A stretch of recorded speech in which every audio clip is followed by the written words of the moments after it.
Buckaroo Banzai. You know, I'm like Robert Mitchum at this point. Robert Mitchum says, how much and where?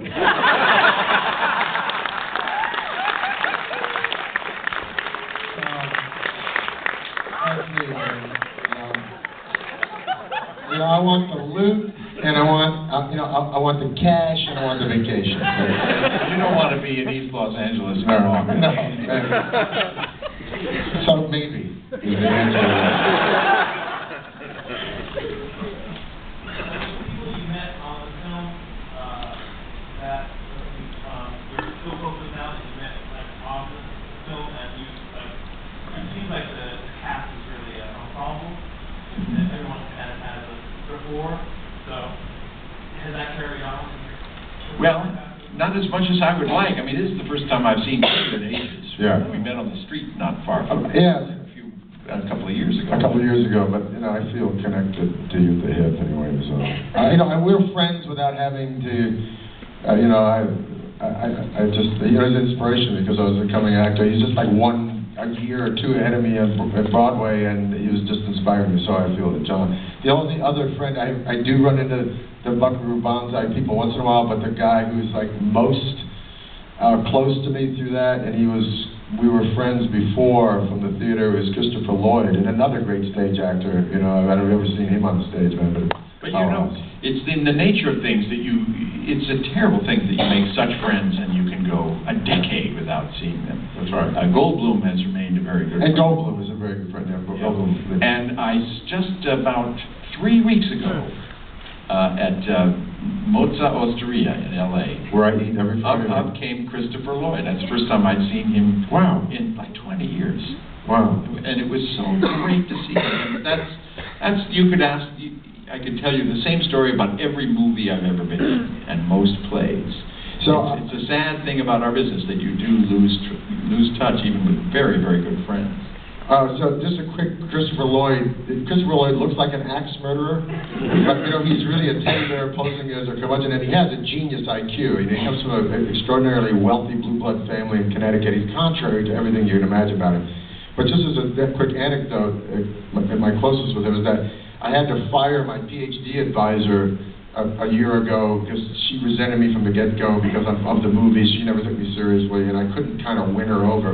So I finally had to ask somebody from UC Santa Barbara, an incredible scholar, to take over my advisorship. And long story short, I had to write him and get all the people I knew in scholarship to write him and so forth. And he finally agreed to take a meeting.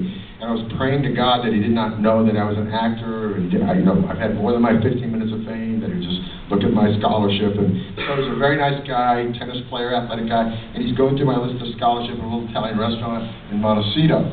And he said, "This looks good. This is good." Yeah, I realized, wow, I've got no clue. Not either one. Great guy, just a PhD candidate. Wonderful. And all of a sudden, he lives in Montecito. Walking past the window is Lloyd.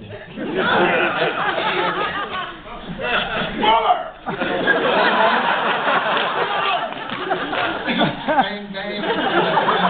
He's not Mr. Subtlety. He barges into the restaurant and just without even an introduction was Weller. Hug, sits down, says, "I'll have a coffee." Oblivious to this professor who's the head of the University of California, Santa Barbara, named Robert Williams. And he's, we go way back. We go way back. We go back to 71. That's how far we go back. What do you do? And the guy says, he says, I'm a professor. He says, what are you doing here? Well, what are you doing? And, I see it all going down, man. And this guy is looking at Lloyd, and he's really starstruck. But he's also overwhelmed by the barrage of energy coming out of him. And he goes, "You are Christopher Lloyd." "Are you Christopher Lloyd, the actor?" One of those. Who said that? Oh, I said, "Yeah, that's Peter Weller, the actor. We're actors."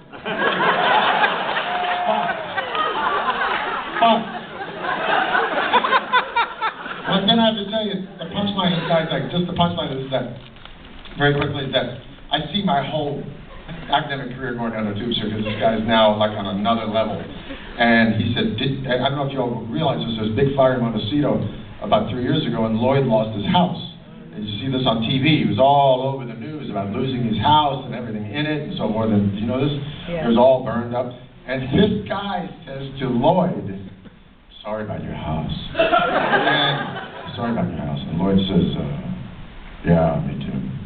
I said, and you lost everything in it. He says, no, not actually. He said, you didn't? He says, no, I've been perpetrating this lie for 3 years. I said, I lost nothing. As a matter of fact, I was selling the house and had everything out of the house. I was moving to a triplex here in Montecito.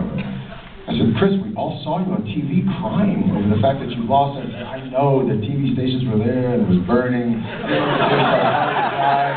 was going to sell it anyway. The insurance paid for it. I didn't lose anything. I just pulled the lie again in the elevator. My bank building, I can't get out of the lie. I'm sorry, I don't know how to go. No, I didn't. But you're the first people I've confessed to. I lost nothing. I lost nothing. And this guy is now laughing so hysterically. At the end of it, Lloyd leaves and he says, listen, you know, I'll take you on just for the entertainment.